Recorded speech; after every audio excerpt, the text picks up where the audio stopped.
తెలుగుదేశం జనసేన మధ్య పొత్తు ఖరారై చాలా కాలమైంది. కలిసొచ్చే ఎన్నికల్లో పోటీ చేయడమూ ఖాయమైపోయింది.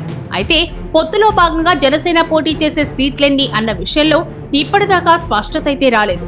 చాలా విశ్లేషణలు వినిపించాయి. అయితే ఇతమిత్తండంగా పొత్తులో భాగంగా జనసేన ఎన్ని స్థానాల్లో పోటీ చేస్తుంది అన్న విషయం మాత్రం ఇప్పటికీ అధికారికంగా తెలుగుదేశం జనసేన నుంచి ఎటువంటి స్పష్టత అయితే రాలేదు. మరోవైపు అధికార పార్టీ వైసీపీ ఇప్పటికే 51 అసెంబ్లీ స్థానాలతో పాటు పార్లమెంటు స్థానాలకు అభ్యర్థులను ఖరారు చేసింది. దీంతో విపక్ష టీడీపీ జనసేన కూటమి అభ్యర్థుల ప్రకటన ఎప్పుడా అన్న ఆసక్తి పరిశీలకుల్లోనే కాదు, జన బాహుళ్యంలో కూడా వ్యక్తమవుతోంది. ఈ నేపథ్యంలోనే తాజాగా జనసేన పోటీ చేసే స్థానాల విషయంలో ఇరు పార్టీలు ఒక అంగీకారానికి వచ్చినట్లు ఆ పార్టీల నుంచి అందిన విశ్వసనీయ సమాచారం. భోగి పండుగకు ముందు రోజు అంటే శనివారం జనవరి 13వ తేదీ తెలుగుదేశం అధినేత చంద్రబాబు, జనసేన అధినేత పవన్ కళ్యాణ్ భేటీ అయ్యారు. ఈ భేటీలో సీట్ల సర్దుబాటు అంశంపై విస్తృతంగా చర్చ జరిగినట్లు తెలుస్తోంది.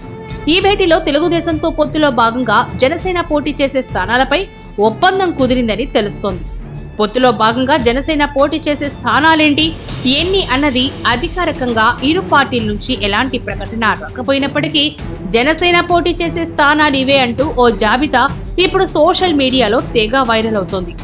పొత్తులో భాగంగా జనసేన 18 అసెంబ్లీ స్థానాల్లో రంగంలో ఉంటుందని తెలుగుదేశం జనసేన వర్గాల ద్వారా తెలుస్తోంది. ఈ సీట్ల ఒప్పందంపైనే తాజా భేటీలో చంద్రబాబు, పవన్ కళ్యాణ్ చర్చించి ఒక అంగీకారానికి వచ్చినట్లు సమాచారం. అయితే దీనిపై అటు జనసేన గానీ ఇటు తెలుగుదేశం గానీ ఇంకా స్పందించలేదు, అలాగని ఖండించనూ లేదు. వైరల్ అవుతున్న జాబితా ప్రకారం చూస్తే Janasena Pithapuram, Vijayawada west, Chirala, Darsi, Srikakulam, Kakinada city, rural Tirupati, Madugula, Polavaram, Pedana, Nandyal, Anantapur rural, Dharmavaram, Kalyandurg, Puthalapattu, Visakha, Machilipatnam స్థానాల్లో పోటీ చేస్తుందని అంటున్నారు. విశాఖపట్నానికి చెందిన వైసీపీ ఎమ్మెల్సీ వంశీకృష్ణ యాదవ్ తాజాగా జనసేన తీర్థం పుచ్చుకున్నారు. ఈయనకు జనసేనలో టికెట్ ఇవ్వాలని నిర్ణయించగా వైసీపీ ఎంపీ బాలశౌరి త్వరలోనే జనసేన పార్టీలో చేరనుండగా ఆయనకు మచిలీపట్నం టికెట్ ఇవ్వనున్నట్లు తెలుస్తోంది. ఇక పార్లమెంట్ నియోజకవర్గాల విషయానికి వస్తే 2 పార్లమెంట్ స్థానాల్లో ఒకటి మచిలీపట్నం కాగా కసరత్తుల తర్వాత మరో పార్లమెంట్ నియోజకవర్గం ఏమిటి అన్నది ఖరారవుతుందని అంటున్నారు. కాగా జనసేన పార్టీ అధినేత పవన్ కళ్యాణ్ ఎక్కడి నుండి పోటీ చేయనున్నారు అన్నది మాత్రం 2 రాష్ట్రాల రాజకీయ వర్గాల్లో ఎంతో ఆసక్తి రేకెత్తించే ప్రశ్న. కాగా పవన్ భీమవరం, గాజువాకల్లో ఏదో ఒక స్థానం నుండి పోటీ చేస్తారని కొంతకాలంగా ప్రచారం జరుగుతోంది. అయితే ఇప్పుడు కేటాయించిన స్థానాల్లో అవి 2 లేవు. దీంతో పవన్ కాకినాడ సిటీ, కాకినాడ రూరల్, పిఠాపురంలలో ఏదో ఒక స్థానం నుంచి పోటీ చేసే అవకాశాలు ఉన్నాయని రాజకీయ వర్గాలు భావిస్తున్నాయి.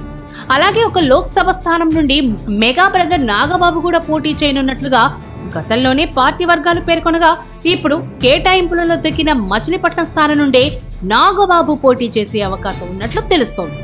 ఇక మరో పార్లమెంట్ స్థానం ఏది అనేది మరో వారం రోజుల్లో ఫైనల్ చేయనున్నట్లుగా తెలుస్తోంది. కాగా తెలుగుదేశం జనసేన అభ్యర్థులతో కలిపి తొలి జాబితా అభ్యర్థులను ప్రకటించే అవకాశం ఉందని అంటున్నారు.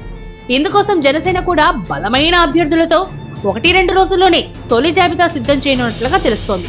ఇక టికెట్ల వివాదాలు రాకుండా, నాయకులు అసంతృప్తి వ్యక్తం చేయకుండా ముందుగానే జాగ్రత్తలు తీసుకుని అడుగులు వేయాలని ఇరు పార్టీల అధినేతలు నిర్ణయించినట్లు చెప్తున్నారు. ఈ మేరకు తగిన జాగ్రత్తలు కూడా మొదలుపెట్టినట్లు చెప్తున్నారు. ముఖ్యంగా పొత్తులు దెబ్బతినకుండా చూసుకునేందుకు ఇరు పార్టీల క్యాడర్ కలిసి పనిచేసేందుకు ఏం చెయ్యాలి అన్న దానిపై చర్చలు ఒక కొలిక్కి వచ్చినట్లుగా తెలుస్తోంది. అలాగే కమ్యూనిస్టులను కలుపుకొని వెళ్లేందుకు కూడా అంగీకారం జరిగినట్లు తెలుస్తోంది.